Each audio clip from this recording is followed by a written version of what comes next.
Hai hai hai, jumpa lagi bersama Cikgu Nurul dalam pecutan akhir Matematik Tambahan SPM 2022 berdasarkan modul topikal soalan percubaan SPM 2022, topik tingkatan 4, fungsi kuadratik.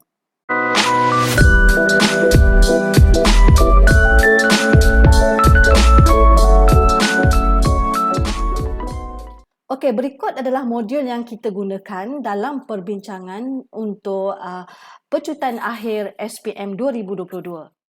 Soalan 13. Okey murid-murid, soalan 13 adalah soalan percubaan SPM Putrajaya 2022, kertas 1 soalan 2. Okey, daripada sini murid-murid, jom kita baca suatu persamaan kuadratik yang cikgu highlightkan ini dengan keadaan P dan Q adalah pemalar.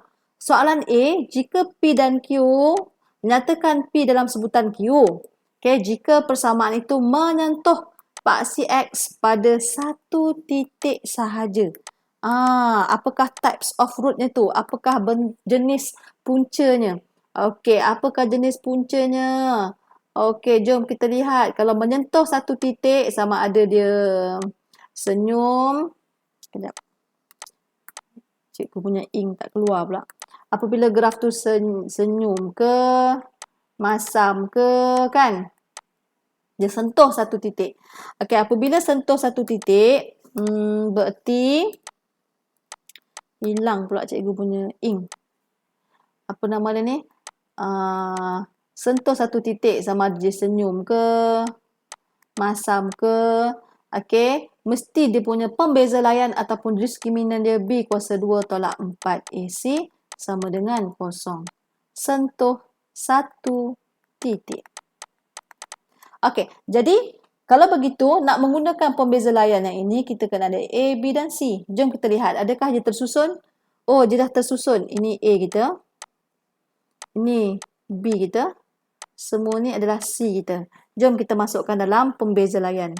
B kuasa 2 tolak 4 AC sama dengan kosong. B kita adalah 1 tambah Q kuasa 2 tolak 4. A kita 1 tambah Q. C kita adalah P tambah Q. Macam ni kena hati-hatilah. Sebab banyak cabarannya. Huruf-huruf pula kan. Jadi, dekat sini expand berhati-hati. Okey, cikgu expand yang kuning dulu. Cikgu expand yang kuning. 1 tambah 2Q tambah Q square. Okey, ini adalah jawapan yang kuning. Okey, seterusnya cikgu nak expand yang biru dulu. Okey, cikgu nak expand yang biru dulu. Negatif 4. Kita akan dapat P tambah Q tambah PQ tambah Q square. Sama dengan kosong. Okey, ini adalah jawapan yang biru. Berbeza jadi kita ringkaskan. Cikgu ringkaskan dulu Q square kat depan lah. Tambah 2Q tambah 1 tolak 4. Sini adalah kita boleh kembangkan terus. Hati-hati ya.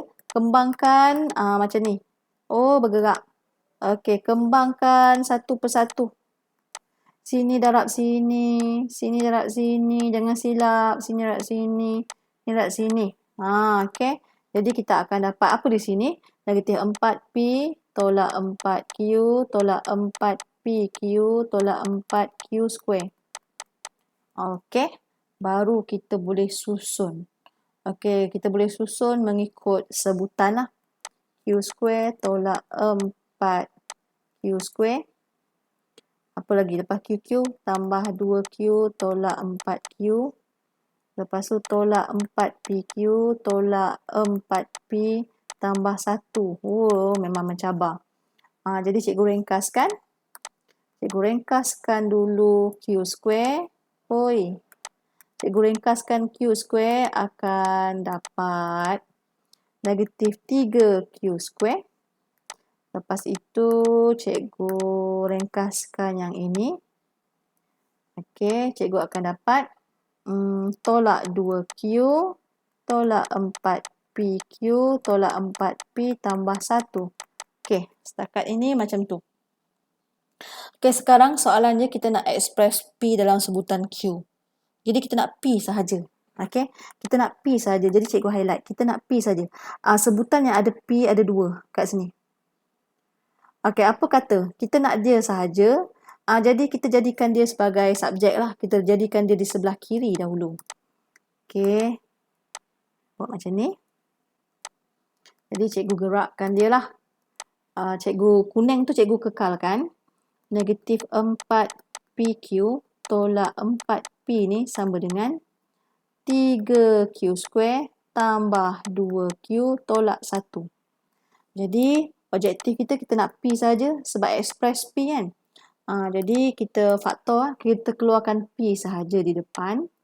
Jadi yang tinggal bila dah keluar P, tinggal negatif 4Q. Bila keluarkan P kat sini, negatif 4. Sama dengan 3. Ni dah keluar kan, ni dah keluar. 3Q square tambah 2Q tolak 1. Semakin hampir, kita nak P sahaja. P sahaja 3Q square tambah 2Q tolak 1 per negatif 4Q tolak 4. Semakin hampir. Jadi dekat sini, yang atas cikgu highlight ni, yang ini kita boleh faktor tau sebenarnya. Kita boleh faktor sebab kita boleh ringkaskan. Selagi kita boleh ringkaskan, kita ringkaskan. Mana yang boleh faktor, kita faktorkan. Kamu masuk je dalam EQN tu kan. Kita ada kalkulator kan. 3Q, Q. 1 tambah tolak. Okey. Jadi bawah ni pula pun cikgu boleh faktor. Cikgu nak keluarkan apa? Kalau cikgu nak keluarkan negatif 4. Sebab apa cikgu nak keluarkan negatif 4? Sini tinggal Q. Sini tinggal tambah 1. Negatif 4 tambah 1. Sebab bila darab balik dapat yang sama kat atas kan. Okey, jadi kita boleh potong sini. Kan? Bila kita dah boleh potong situ, kita akan dapatlah P sama dengan 3Q tolak 1 per negatif 4. Okey, tapi jangan lupa, ini belum selesai. Dekat bawah negatif 4. Disebabkan cikgu tak ada ruang, cikgu tulis balik kat sebelah sini Tapi ke bawah lah. Kalau kamu dekat buku kamu tulis ke bawah lah. Jadi bila bahagi negatif 4, kita akan dapat P sama dengan 1 tolak 3Q per 4. Positif kan denominator kita. Yeay, berjaya mendapat jawapan untuk soalan nombor 2. Dia agak complicated sikit lah. Sebab selalunya kita bermain dengan nombor. Tapi sekarang ni huruf je kan. Jadi kita kena hati-hatilah. Yang penting kamu tahu konsep, buat hati-hati kan. Okey, seterusnya kita tengok soalan yang B. Okey, soalan yang B pula berbunyi, cari julat Q jika persamaan itu mempunyai dua punca nyata dan berbeza. Dan nilai P-nya negatif 2. Apa pula ni? Okey, jom kita tengok. Kalaulah dua punca nyata dan berbeza, apa pembeza layan kita? Apa diskriminan kita? B square tolak 4AC more than 0. Okey, inilah pembeza layan kita. Dan maklumatnya, okey, dia kata cari julat Q. Okey, lepas tu dia bagi nilai P sama dengan negatif 2. Jadi cikgu keluarkan balik persamaan dia tadi, di mana persamaan kuadratik kita tadi adalah 1 tambah Q per X square. Okey, tambah 1 tambah Q X tambah P tambah Q sama dengan 0. Jadi kita gantikan dulu nilai P kita. Okey, nilai P kita tadi, sini 1 tambah Q X square tambah 1 tambah Q X. P kita adalah negatif 2 tambah negatif 2 tambah Q sama dengan 0. Okey, cikgu ringkaskan balik.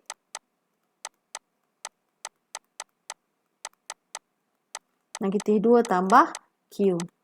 Okey, jadi di sini kita tahulah apa A kita, apa B kita, apa C kita. Cikgu buat A kita masih 1 tambah Q. B kita masih 1 tambah Q. Tapi C kita dah berubah negatif 2 tambah Q. Okey, daripada sini murid-murid. Okey, baru kita menggunakan pembeza layan yang kita keluarkan tadi. B kuasa 2 tolak 4AC more than 0. Jadi kita masukkan berhati-hati dalam kalkulator, bukan dalam kalkulator, dalam rumus kita. 1 tambah Q kuasa 2 tolak 4. A kita adalah 1 tambah Q. C kita adalah negatif 2 tambah Q, lebih besar daripada kosong. Jadi dekat sini kita kira berhati-hatilah semula. Okey, kita kira hati-hati semula macam cikgu buat tadi. 1 tambah Q tu di kuasa 2, 1 tambah 2Q tambah Q square tolak 4. Cikgu selesaikan dulu. Cikgu birukan ni. Di mana negatif 2 tambah Q tolak 2Q tambah Q kuasa 2. Okey, begitu. Cikgu boleh ringkaskan dulu. Kat sini cikgu akan dapat Q square tolak Q tolak 2. Baru cikgu expandkan negatif 4. Sini, sini, sini kan. Jadi cikgu akan dapat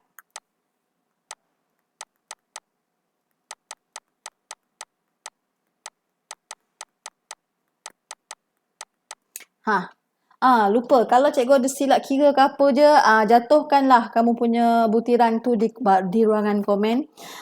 Bila cikgu nampak tu, nanti yang lain-lain boleh lah cikgu akan komen. Mana tahu ada yang tersilap ke apa ke kan. Okey, dekat sini betul ke ni cikgu buat ni? Macam cek balik. Okey, kita ringkaskan.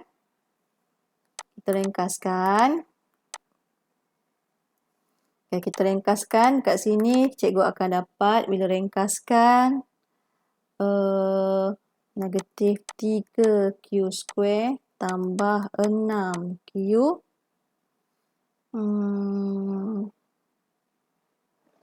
Kejap, cikgu tengok mana cikgu silap.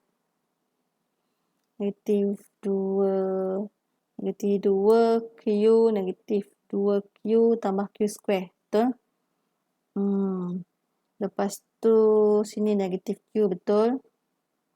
Positif 4Q. Sekejap cikgu cek positif 4Q. Sini. Okey, cikgu silap kat sini. Sini adalah tambah 2Q. Okey. Okey, lepas itu barulah cikgu dapat tambah 9, lebih besar daripada kosong. Okey, dekat sini kita boleh ringkaskan lagi. Di mana cikgu nak positif. Jadi, cikgu darab semua dengan negatif 1. Bila cikgu darab semua dengan negatif 1, cikgu dapat 3Q square tolak 6Q tolak 9. Bila darab negatif 1, tanda kita akan berubah arah ke kiri. Tu hati-hati. Dekat sini tanda akan berubah. Okey, lepas tu cikgu nak kecilkan lagi bahagi 3. Okey, bahagi 3 pula. Okey, bahagi 3. Jadi, kita akan dapat Q square tolak 2Q tolak 3. Okey, bila ringkas, bila positif, okey, masuk dalam EQN. Okey, kita faktor. Jadi, kamu akan dapat, memang kamu dapat Q kamu adalah negatif 1 dan 3. Ini bukan jawapan tau. Tapi, itu adalah bantuan untuk mendapat masukkan dalam pemfaktoran kita ni. Macam ni. Jadi, seterusnya, senyum, minimum. Okey, jadi dekat sini adalah negatif 1. Dekat sini adalah 3. Okey, disebabkan kita punya tanda ketaksamaan adalah lebih kecil. Kalau lebih kecil, bermaksud kita lorek bawah. Macam ni. Jadi, nilai X kita ada berada di tengah-tengah sini. Jadi, jawapan range kita adalah ikut susunan negatif 1, X3 sentiasa lebih kecil. Okey. Jadi, alamak, cikgu tersilap bukan X disebabkan persamaan kita ni Q. Padam balik X. Okey, disebabkan persamaan kita ni Q. Q. Kenalah Q sini.